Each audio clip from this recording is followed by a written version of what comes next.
Okay. A little bit of a bird's eye view here. I wish I could show you this camera rig because it is super ghetto, but there's a lifter. Looking good. I put them in a bag, didn't touch them. So they should be nice, clean, and good to go. So I'm going to set these down in here. Make sure they go in real nice, which they do. And that slides like, you know, buttery smooth. That thing falls in there. So I'm going to do all the rest of them nice and easy.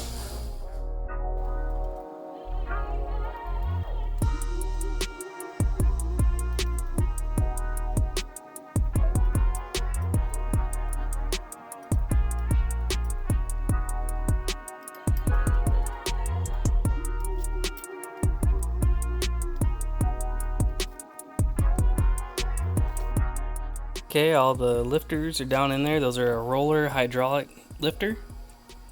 So basically they can go in, you know, like this, or also 180 degrees out. So when I'm putting them in there, I'm trying to feel, is there any kind of hang up? Does it feel like there's a little lip there or anything, or does it feel good? So you'll notice in the video I didn't go really in an order. I would just go, and if one of them didn't agree, that's okay. Just go to a different one and kind of make it so they're all happy. And so my test was, I'd put it in there, and then like, seriously, like these can basically like flop back. See how that one like drops down in there? That's what I was looking for. Some of them aren't perfect, but they're pretty dang good to where, I mean, it agrees, So that's good. You just want it to be, I don't know, I think that takes 2 seconds extra to try and make them seem. It was kind of crazy how it would work good with one and maybe not with the other, and so on and so forth. So, I mean, probably you should have numbered them, me being the you, but that's okay.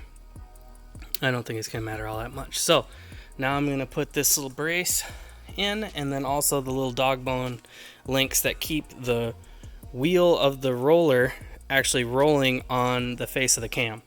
So I'm going to do that right now.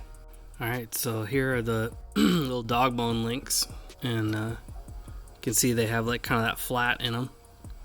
And so you take these guys over, and down in here they slide over the top of a set of lifters, so that now it can't turn. That little flat there keeps everything straight and lined up. So again, that should be, free and not binding up and getting weird. So I'm gonna put that on all of them, and then you take this brace and you put this in the middle like so, and then you can see the spring part there keeps that pushed down, and then you got 3 little bolts across the middle. So I'm gonna do all that right quick.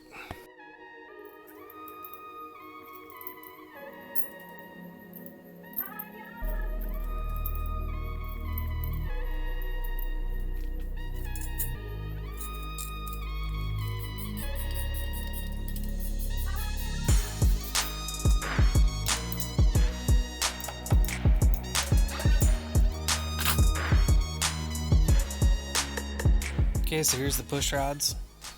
I got them all. I just kind of wiped them down really quick. That one's got kind of some boogers left on it. I don't know what's going on there exactly, but anyway, they're hollow, and so oil travels up through them. So anyway, I just want to make sure they're clean. So I'm gonna dip probably both ends in just some regular old oil that I got laying around, and then go ahead and sit them in here so it actually threads right through there and down, sits in that cup like that. So get them all set up, and we'll go from there.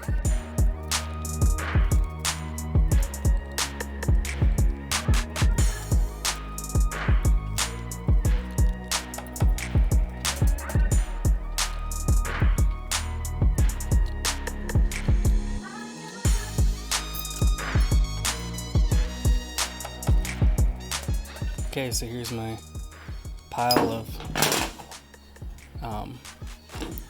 rocker arms and the little bearing plates right here. These are the kind of the little slides or whatever that go underneath. So they got like a nice machined surface there that, well, was nice and machined surface. And that rides down in that cup where you can see the polished part right in the very bottom there. So basically oil comes up through the push rod and then pours down into the bottom of this and kind of just dribbles out the bottom or whatever. But anyway, that's how these get oiled. So anyway, when you're assembling these, you go rocker arm first, and then this guy goes in like this with the round part down, and then you take your nut, which is like crimped at the top. It's like the part that's like normally would go in on a lug nut, the acorn part of it. See those 3 marks there? That's like crimped down, so it makes it like lock. So anyway, this goes down flat with the flat side down, like that. And you can see that because there's that little ring on the top there, and that ring is where this mates up. So anyway, I'm just going to get those all placed on right now.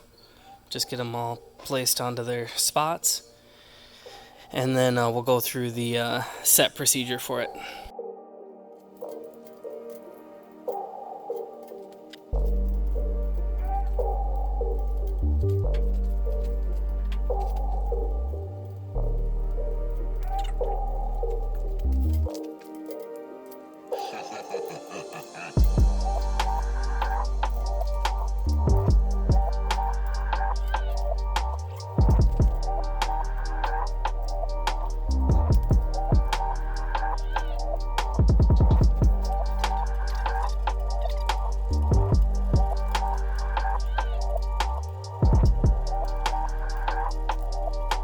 Basically, the process I'm going to go through now is how to set the, it's actually like basically like a preload on these hydraulic lifters.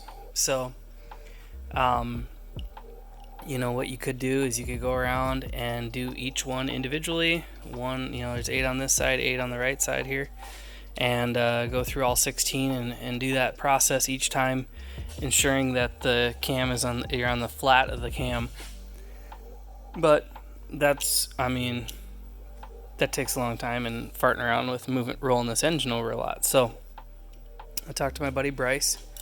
I'm very thankful for his help.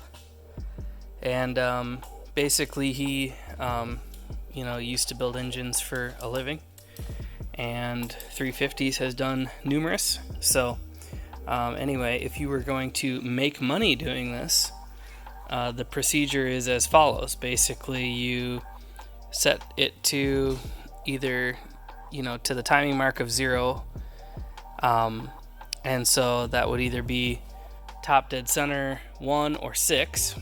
And so at this point, I don't really care.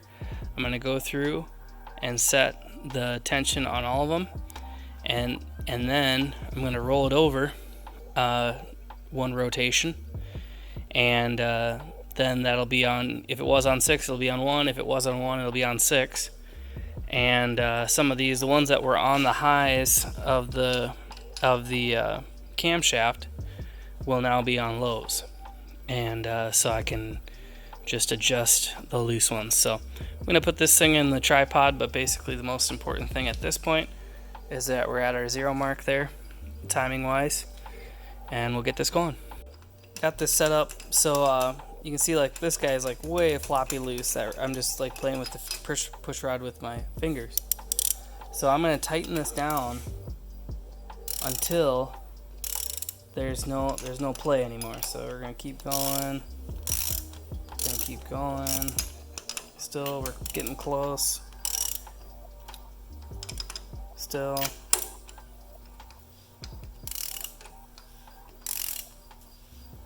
Okay, so there it bit on the push rod. I can't turn the push rod, so I'm actually going to back this off a little bit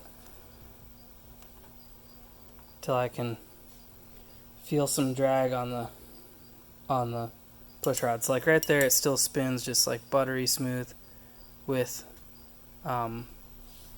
2 fingers. Let's see if I can get a better angle here. So if you see the little dot on the push rod, see that moving? So I'm going to tighten this now. I mean, it's like real slippery and good. And there it has some drag, so I'm going to back off a little bit. I'm just going to get right in that sweet spot there, where there's no clunking, no movement, nothing. I'm trying to wiggle that thing around. I can't find any give there.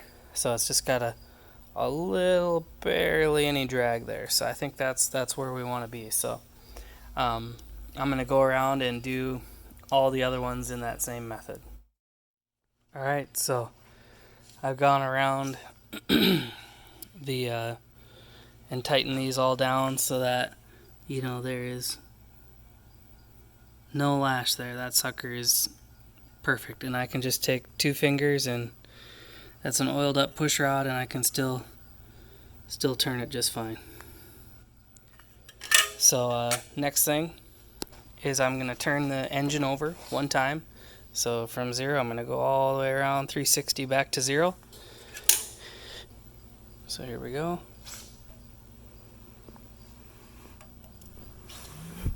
Okay, there's my mark coming around.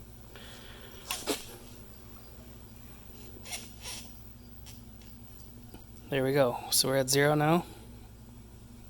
So now, basically the ones that were on the highs are now lows. So now I'm going to go around here. See, like, he's got 0 lash, 0. See, there's a loose one. I'm going to tighten him up. 0, loose, loose, 0, so on and so forth.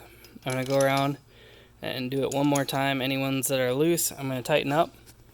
And then we'll be ready for the next step. Alright, so now you saw me rotate around the 360. Went through and did my other pass, just showed that. So now these are all either at 0 or on the spring. You know, holding the valve open, like this one's on the spring. You can see the springs pushed down. So another way that you could just quick go double check is just if you look at the threads on all the studs, you know, you should have a pretty similar amount of threads. This isn't scientific, but that would let you know if you totally forgot one and bombed it. So that's a pretty good check to do really quick. And so with that, the final step, once you've done your, you had it at 1 and you did them all, and then you did it at 6 and you did the loose ones, or 6 then 1, whatever. The last thing you do is put your ratchet on here at whatever degree.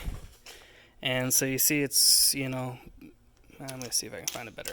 There you go. Just about perfect 90 out. So I'm going to put another 180 degrees in there. So now I'm all the way over to here. And so I'm going to do that with all of them. Just find where you are and go all the way around one time.